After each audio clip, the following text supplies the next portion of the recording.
AFC Asian cup বাছাই খেলতে সকালে ভারতের উদ্দেশ্যে দেশ ছেড়েছে বাংলাদেশ জাতীয় ফুটবল দল। সকাল ৯টায় শিলংয়ের উদ্দেশ্যে ঢাকা ছাড়ে ৩৬ সদস্যের দলটি। এ সময় ফুটবলাররা বলেন, এই ম্যাচকে সামনে রেখে তারা যে প্রস্তুতি নিয়েছেন তাতে আত্মবিশ্বাসী জয় নিয়ে ফিরতে পারবেন। রিপোর্ট করছেন এসএম আশরাফ। বাংলাদেশের ফুটবল নিয়ে এত উন্মাদনা, এত আলোচনা গত এক দশকে হয়েছে কিনা তা নিয়ে সংশয় রয়েছে। এক হামজা চৌধুরী পুরো ফুটবল অঙ্গনের আবহাওয়াটা পরিবর্তন করে দিয়েছেন। তাকে ঘিরে স্বপ্নের পরিধি বৃদ্ধি পেয়েছে সমর্থকদের। দেশ ছাড়ার আগে তপু বর্মন বললেন, নিঃসন্দেহে দলের শক্তিমত্তাও এতে বৃদ্ধি পেয়েছে। গতকালকে আমাদের সাথে সে অফিসিয়ালি ট্রেনিংয়ে অংশগ্রহণ করে। ডেফিনেটলি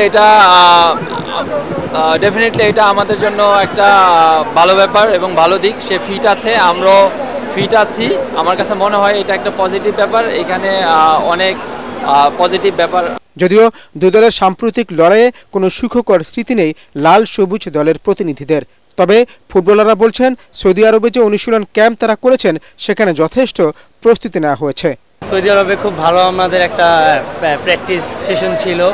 সো আমি মনে করি ওভারঅল যেহেতু নতুন করে টিমে জয়েন করছে হামজা চৌধুরী, সো অবশ্যই একটা বাড়তি একটা আমাদের টিমের একটা যে বর্তমান টিমের যে কন্ডিশন, আমি মনে করি আমরা একটা ভালো একটা রেজাল্ট করতে পারবো।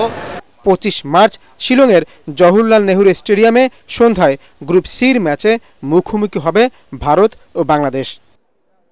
SM Ashraf, ATN Bangla, Dhaka.